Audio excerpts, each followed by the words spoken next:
type.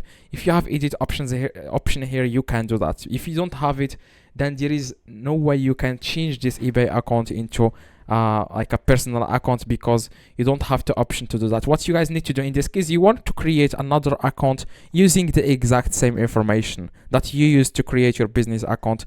There is no problem about this. You can have like multiple accounts on eBay.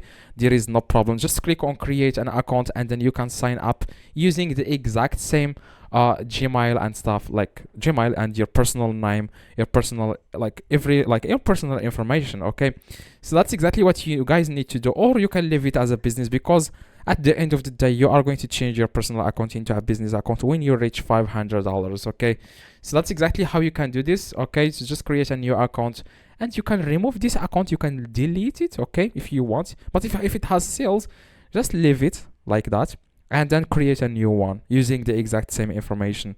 Now, if you have any questions, let me know in the comments, guys. I reply to every single comment. Yeah, that's it. If you have any questions, drop a like, and see you guys next video.